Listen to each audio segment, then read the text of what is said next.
Thank you very much, and it's a pleasure to be here. And as I said this morning, listening to yourself get explained in a resume or a bio is odd. And the only thing I can keep thinking about is I just can't hold a job. So, but I really do. It's been a fun career, and it's something I wasn't sure I was going to fall into.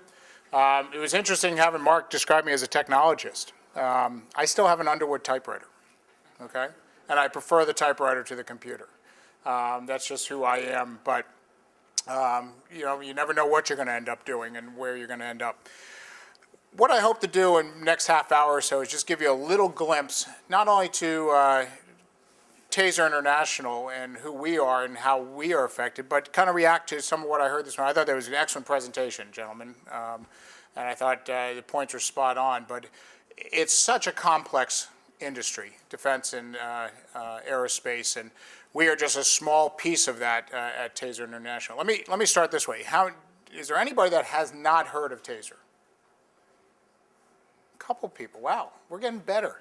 We used to have 92% brand awareness, and everybody had heard about it. So, brought some show and tell real quick, and this surprised Mark with this morning. But tasers, it is the law enforcement tool that is used as a non-lethal, less lethal device. It is used to incapacitate a violent or combative individual using electricity to control their muscles. These are live units that I have here. I will spark one. I do not have cartridges in them, so I cannot fire at any of you. That'll be later. But this is what we are. The company was founded 17 years ago, Scottsdale, Arizona. This is our headquarters in Scottsdale, Arizona. If you have any question whether we're a high-tech company, I think our building personifies who we are. 3 stories of chrome and glass and a lot of smart people behind it. And that's why I work in Washington. They don't let me in with the smart people. But tasers are used by 16,000 law enforcement agencies, 45 countries around the world. 6,700 of them are using one on every officer, and it's in that intermediate use of force between, as I explained to some students at lunch, when the officer walks up to you, and if you're not quite getting it, that the uniform badge indicates that he's a police officer. He says, I am with the police department, and I'd like you to do that. And you say no, and then things start to escalate. This is that intermediate use of force before he actually pulls out his firearm and shoots you. So, but there is a continuum of force that this fits in, and that's what Taser is. So why am I here talking to you about aerospace and defense? Well, there's a nice little business out there selling to law enforcement, but you can only go so far. There are only 18,000 law enforcement agencies in the United States. Most of them only buy so many tasers or so many handguns or so many cars, and they rotate them among their officers. There are roughly 9,000, or excuse me, at any given day, there's 9,000 police officers on the street, and that's on the East Coast. I'm using that number. We can only get so far. So we have always looked for ways to grow, and one of them is into the defense market. And so that's why Mark and I thought this would be a good time to talk. Let me back up 2 big steps, because there was one thing that was said that really struck me, another little story I didn't tell this morning. Technology, policy. They don't match. They don't mix. They are oil and water. If you ever try to talk to an engineer about public policy or have a gov law person talk to an engineer, and you guys are unique because I know there's a blend in here, but your worlds don't collide. Mainly you got electrical engineers talking in binary code, and that doesn't make any sense to me, and I'm talking about committees and politics and this, and that doesn't make any sense to them.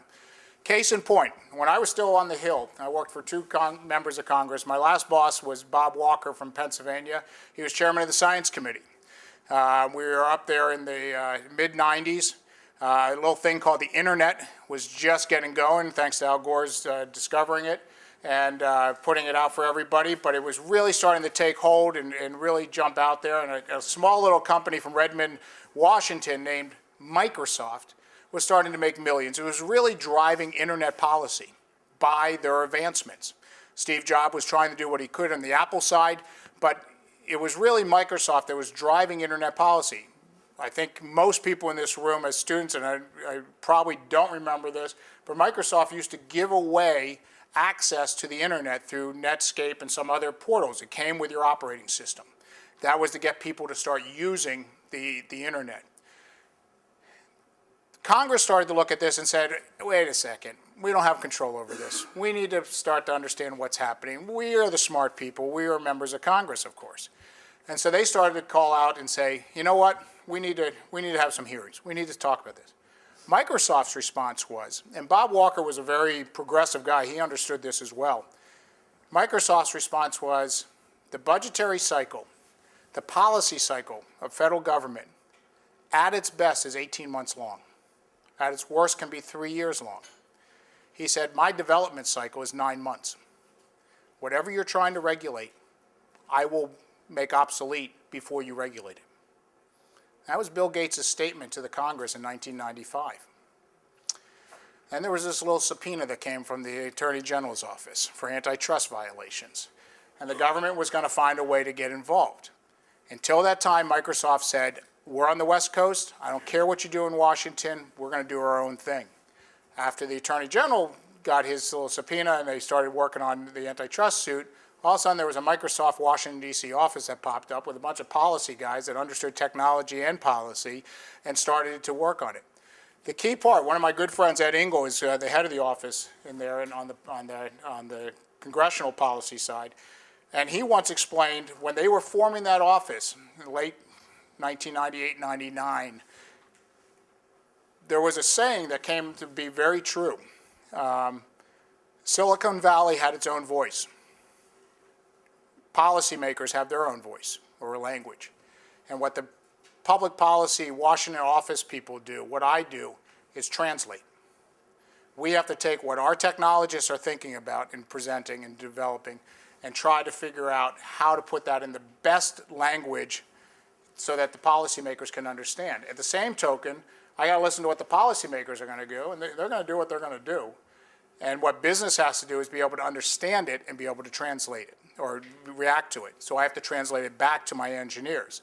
And if you don't think that's a difficult task, just sit down with a bunch of engineers someday and try to explain them something. And then they sit there and try to explain to you how they make something and why it doesn't matter what you just said. And I'm like, forget it. So I just wanted to bring that out. I think it's a real relevant point why this course and why this emphasis and what Professor Crane and others are doing and what you all are doing is so important, because this didn't exist 25 years ago. I studied government. I didn't study business. I've had to learn business. I know government. If you can come in on both sides of it, it's a lot better. So wanted to just start with that. So taser and defense. All right. So we've had a pretty, we'll get through these first couple, oops. Just hit the down one. Try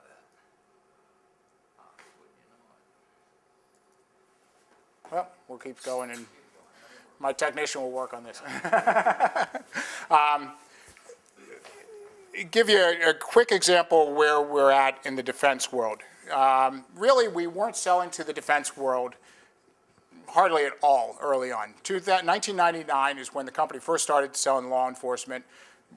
Our market share, our sales went in almost a straight line up. We were the highest growth stock, fastest growing stock on the NASDAQ in 2003 and 2004 with almost 2,000% increase in stock value year over year.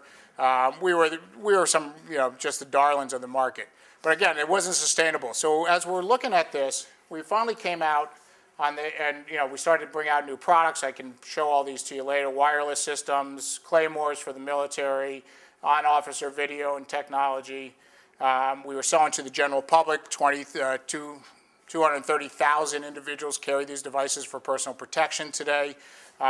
Everything was going well, but we hadn't broken into the military market.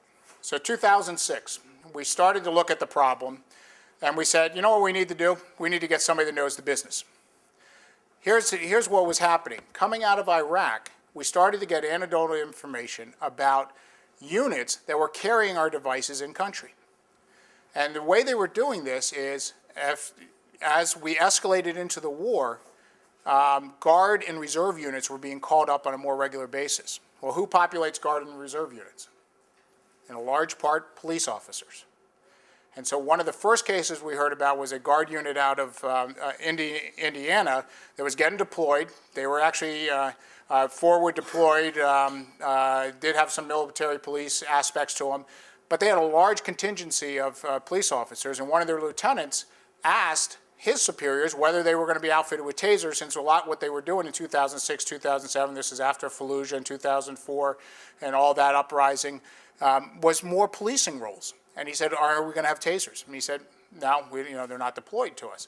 And he said, well, I have one that when I walk the streets of Indianapolis, why can't I have one in Baghdad? And they said, well, there's nothing saying you can't. So he went out and bought some with his own credit card, gave them to his guys. They took them over there, and it started to populate, or the idea started to be interesting. Best innovators, the guys on the ground, they started figuring out that if you could mount one on the front of your M4 and your M16, all of a sudden you now have lethal and non-lethal at the same time. You're kicking in a door. First thing that I hear from a lot of the guys coming back, they're doing street sweeps or chasing somebody. They kick open the door. There's a 13-year-old Iraqi sitting there with a broomstick. Do you fire or don't you fire? Well, you got a split second to make that decision. If that broomstick is actually an AK-47, you're dead if you hesitate. If it's a broomstick and you fire first, now you got a huge uprising. And this was also the time where the United States was actively pursuing investigations and indictments against soldiers for excessive use of force. So they figured out how to use both of them. And that started us into the defense market. Now, what did that mean for us? 2006, we basically sold $800,000 worth of equipment. Some of the numbers you guys were looking at, you're talking about companies, Lockheed, UTC, and others. $800,000 doesn't even buy lunch for the company. Okay? They are talking in billions of dollars. One airplane today costs hundreds of millions of dollars. We were selling $800,000 worth of equipment. Give you another perspective, just yesterday we announced our annual earnings for last year. Top line revenue, $86.7 million for the entire year. We're a small company, but we also have 99% of the market share for what we do, handheld electronic control devices and other adaptable technologies off of that. We went out, we found some experts in the field, we put an effort into it. 5 years later, I'm quite proud of this, we've increased sales by 2.5%. But we're only at $2 million. Again, I'm not sure I'm buying lunch for Lockheed yet with $2 million. 250%. Is that what it is? 2.5 times, I said. 2.5 times, 250%. I got the numbers so screwed up this morning. I was told there was no math in this, but it's an economics course I get. And as you can see, I just put this up as a reference point. This is a slide I had put together for a board meeting last week, because we wanted to show that while we're penetrating the military, we're still penetrating military police, detainee operations, National Guard, few specialized units, Marines. The only Marines that are using are special ops. They are in the escalation of force kits. These are big kits that they give every outfit that say, if you ever have to set up a checkpoint, you might want to have spikes, or you might want to have some other non-lethal weapons or this and that. We're in there if anybody knows how to use them. And the other place that we've made entry is there's been a big program to rotate over the guards at most Army bases, domestic and foreign, to civilians. And so they're now carrying our devices as well. It's still policing roles. We have not cracked into the military side of this yet. What's the game changer? 2009, on the heels of General Petraeus getting rotated back from Afghanistan, General McChrystal goes over to Afghanistan and says, what's our problem? Why is this thing dragging on for 10 years? What he analyzed was we were losing the battle of the hearts and minds. You've heard this, right? We're not winning over the hearts and minds. Afghanistan's been at war for 2,000 years. Anybody that thinks they're going to walk in there and convince them that our way of life is better than their way of life or changing something is not going to do it.